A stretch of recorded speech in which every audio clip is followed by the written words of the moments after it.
넷플릭스가 어제 이제 실적 발표를 했는데 나 이거 깜짝 놀랐습니다. 좀 뭐 깜짝 놀고 매출이 이제 105.4억이 됐고요.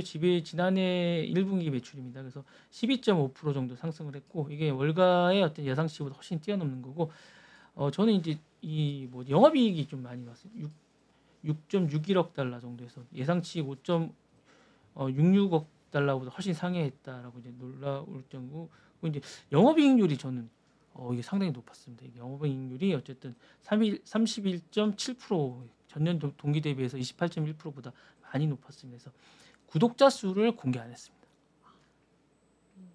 이게 넷플릭스의 어떤 그 기본적으로 이제 영업 방향에 대한 제시입니다.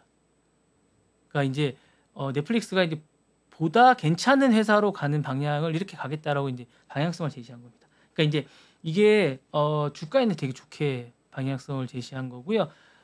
넷플릭스가 사실은 이제 200달러 초반을 달리다가 이제 거의 지금 얼마죠? 넷플릭스가 가격이?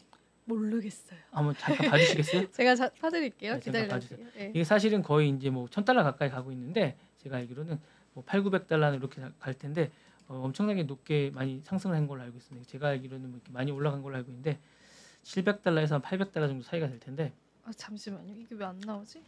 제가 찾았어요. 973달러고요. 거의 그 정도 될 겁니다. 그래서 근데 이게 애프터마켓에서는 1,000달러가 넘었어요. 그러니까 이제 애프터마켓에서는 그럴 거라고 생각이 듭니다. 네, 그러니까 정규장에서는 973이었는데 그런 정도 될 거라고 생각이 듭니다. 왜냐하면 이제 이게 1년 전이나 뭐 1년 반 전에는 거의 200달러 초반대에다가 급격하게 뛴 걸로 제가 알고 있거든요. 그래서 제가 이제 엄청나게 이제 넷플릭스를 투자했어야 되는데. 제가 이제 그 얘기를 말씀을 드리는 겁니다. 그러니까 제가 이게 4배 정도, 그러니까 제가 이 회사 오기 전에만 해도 이게 이제 그 그렇네요. 600달러, 700달러 정도 했었는데, 그 사이만 해도 거의 이제 이게 거의 25% 정도 상승한 거거든요. 그러니까 그때 당시만 샀어도 이게 25% 정도 상승한 거거든요. 그러니까 그때 당시에 조짐이 보였거든요. 그러니까 이게 기본적으로 영업이익률, 그러니까 이게 지금 어떤 방향으로 가냐면 기본적으로 이제 구독자 수는 더 이상 신경 쓰지 않겠다는 겁니다. 그렇네요. 수익률과 영업이익률에 더 목표를 두고 있다는 생각을 하고 있는 겁니다. 향후에는 수익 중심으로 전환을 본격화하겠다는 거고 구독자 경쟁은 더 이상 하지 않겠다는 생각을 하고 있습니다. 넷플릭스가 그렇게 하겠다는 생각을 하는 거고 요금 인상이 불가피할 것 같습니다. 왜냐하면 기본적으로 이제 컨텐츠 질을 좀 높이겠다는 생각을 하는 거고 그다음에 저작권이 있는 뭐 여자 축구라든가 아니면 뭐 이런 스포츠 쪽에 좀 더 해야 되기 때문에 미국이나 영국이나 아르헨티나에서 프랑스 요금도 인상을 단행한다고 합니다. 그리고 이제 광고 수익이 증가할 거보다는 제가 볼 땐 광고 수익은 그렇게 많이 증가하지 않지만 이 구독 증가율이 많이 될 것 같습니다. 구독료가 증가할 것 같고요. 회원 증가는 사실은 연말 기준으로 유료 회원은 3억 1,600만 명 정도 추정하고 있고 16% 정도 증가한 걸로 추정이 됩니다. 발표는 안 했지만. 그리고 이제 유연한 요금제, 유료 공유업성의 이런 것인데 지금 이런 걸 많이 없앨까 공유를 많이 안 하게 하고 있어요. 그게 성공한 것 같고요. 매출은 예상보다 높은 광고 수익도 증가하는 것 같고요.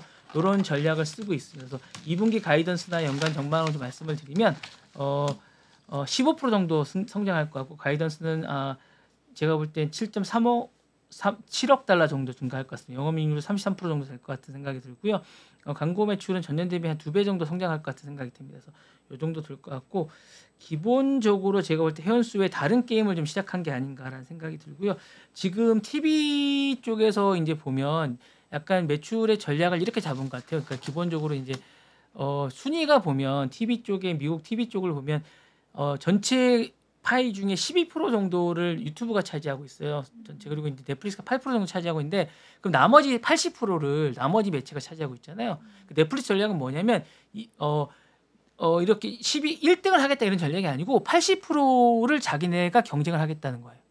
이거를 자기가 더 먹는 파이를 차지하겠다는 전략을 세우고 있는 것 같아요. 그러니까 뭐 1등은 뭐 자기가 몇 프로를 더 차지해서 1등을 하겠다 이런 게 아니라 목표를 대범하게 잡았더래요. 담대하게 잡아서 80%를 더 차지할 수 있도록 노력하겠다.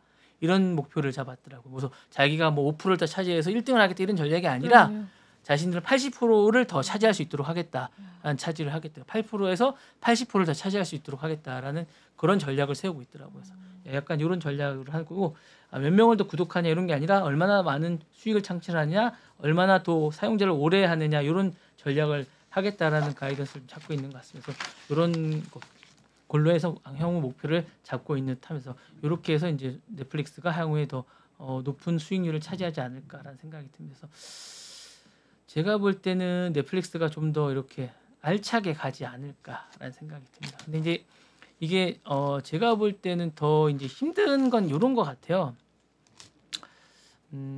한정된 자원을 어떻게 더 끌어모을 수 있는, 왜냐하면 거의 한계에 온 것 같기도 하거든요. 그렇죠.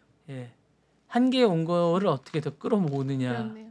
예, 그거와 이제 이거와 더불어 이제 이 공유를 하고 싶어하는 사람들이 더 많거든요. 이 공유하고 싶어하는 욕구를 어떻게 참게 하느냐. 예, 그렇죠. 예, 그런 문제가 좀 있는 것 같습니다. 있죠.